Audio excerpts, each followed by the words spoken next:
Oke, pada kesempatan kali ini izinkan saya untuk menjelaskan studi kelayakan usaha pada produksi kukus mokaf.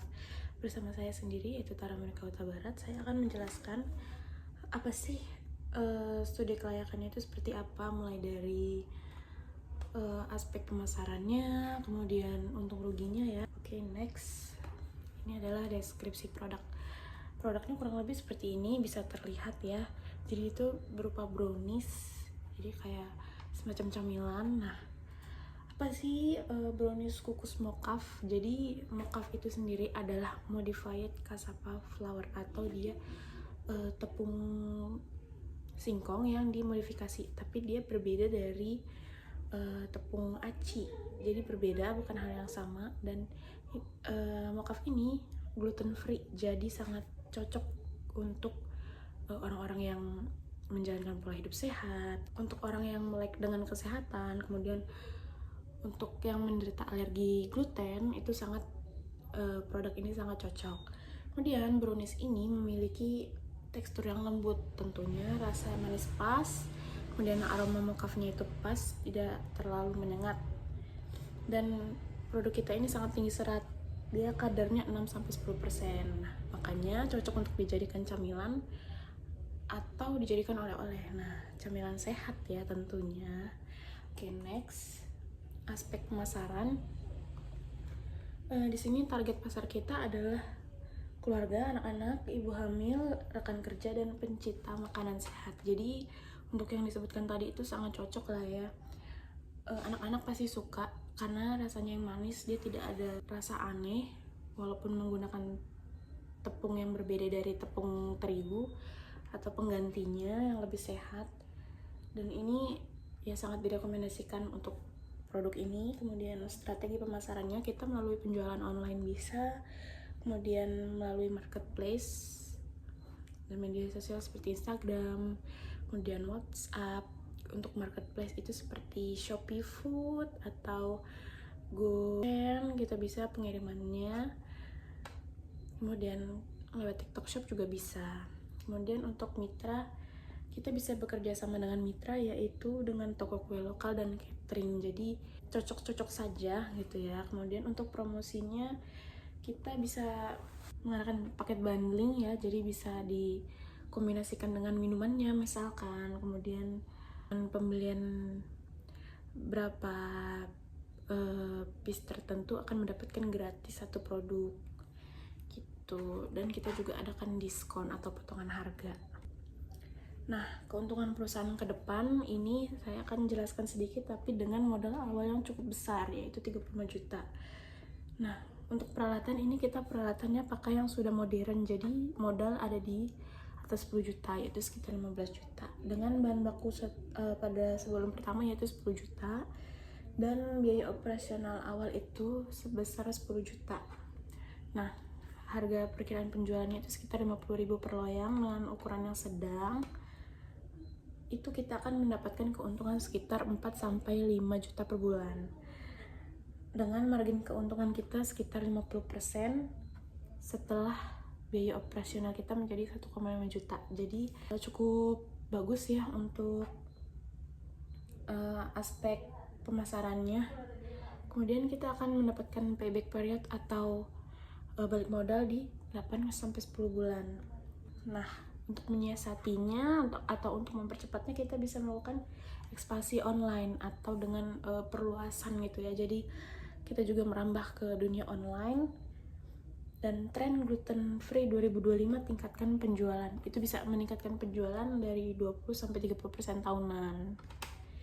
Seperti itu. Kemudian untuk umur usaha masa depannya itu kita proyeksikan untuk di payback period atau balik modalnya itu dalam waktu 8-10 bulan.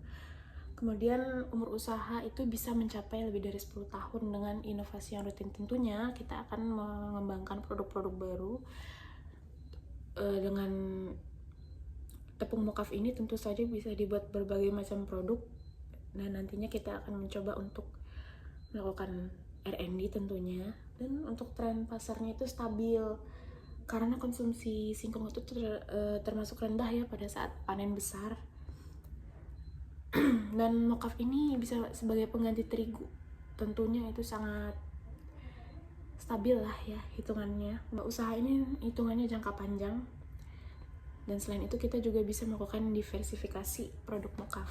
Jadi kita banyak melakukan pengembangan produk dan pembuatan produk baru dengan menggunakan bahan dasar mokaf.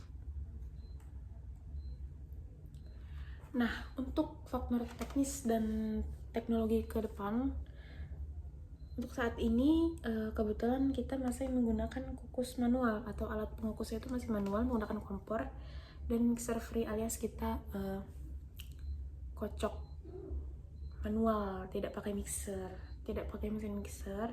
Dan di masa depan kita harap kita bisa menggunakan oven uap otomatis, kemudian teknologi pengering mokaf brin, dan vacuum pack untuk shelf life panjang, jadi mempertahankan mutu produknya juga. Dan kita juga akan melakukan inovasi tentunya ya, yaitu dengan penambahan wortel atau kelor sebagai penambah gizi juga. Jadi selain gluten free, dia juga kayak akan kandungan wortel tentunya sangat bagus sekali ya, dan kelor. Dan selain itu kita juga akan melakukan kontrol HACCP-nya untuk analisa bahaya, dan seterusnya itu kita akan kontrol tentunya untuk menjaga kualitas produknya. Kemudian untuk lingkungan pasar potensial. Nah, lingkungan pasar potensial pada produk ini yaitu pasar gluten free 2025 itu ada di kota besar, kemudian anak milenial yang cari clean label tentunya, dan tinggi serat. Kemudian untuk potensi itu karena Indonesia itu merupakan produsen singkong terbesar ya, jadi minim kompetitor yang spesifik dari mokaf. Nah,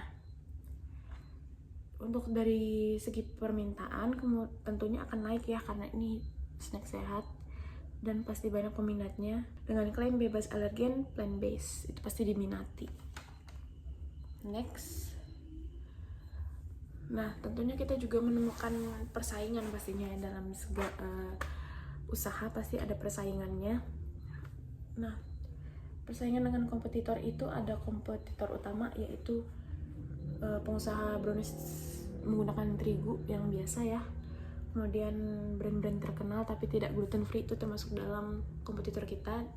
Tinggal nanti bagaimana dari kitanya untuk melakukan inovasi terus. Dan tentunya sekali lagi saya tekankan ini produk sehat, jadi tentu saja aman ya. Dan kemudian kita memiliki keunggulan diferensiasi, dan kita tentunya berfokus pada niche sehat dengan target konsumen itu penderita diabetes, alergi gluten, kemudian anak-anak milenial urban yang cari snack bergizi yang tinggi serat dan protein dari mokaf. Kemudian kita juga marketing ya dengan mix 4P dominant promotion, yaitu melalui media sosial, kemudian offline, dan kemudian kita juga promosikan gluten free sehat diabetes. Dampak faktor lingkungannya yaitu kita memiliki tantangan ya, yaitu sampah makanan, limbah cair, polusi udara dari usaha kuliner kecil. Kemudian yang kedua yaitu mitigasi atau teknologi tepat guna BRIN, yaitu pengolahan limbah kemasan ramah lingkungan, mengurangi plastik. Kemudian untuk peluang itu kita lakukan usaha berkelanjutan, tingkatkan citra, dukung regulasi DKI pada event EcoEx Jakarta. Nah, untuk faktor legalnya yaitu kita harus mempunyai SPP IRT. Nah, ini sifatnya wajib untuk edar. Kemudian penerapan dalam pembuatan produknya itu yaitu sanitasi hygiene, cantumkan label nutrisi, PIRT untuk mokaf kukusnya. Dan kemudian untuk lainnya yaitu HACCP-nya dan BPOM-nya untuk skala besar nanti. Nah, kesimpulannya usaha ini sangat layak sekali ya untuk investasikan menurut saya, karena dia keuntungannya cukup tinggi, pasarnya sangat potensial, mengingat banyak sekali nih terutama anak-anak muda dan Gen Z gitu ya, sangat melek terhadap kesehatan. Mereka pasti mencari yang lebih sehat dengan jajanan sehat gitu ya. Kemudian teknologi itu siap scale up, jadi siap untuk naik lagi Tentunya teknologi itu siap next skala ya, jadi kita tidak akan berada di situ-situ saja, tapi kita akan terus next skala menjadi lebih modern lagi. Nah, sekian dari saya, mungkin itu saja presentasi studi kelayakan usahanya, dan menurut saya ini sudah layak ya. Jadi ayo investasi sekarang. Buat investor, mari.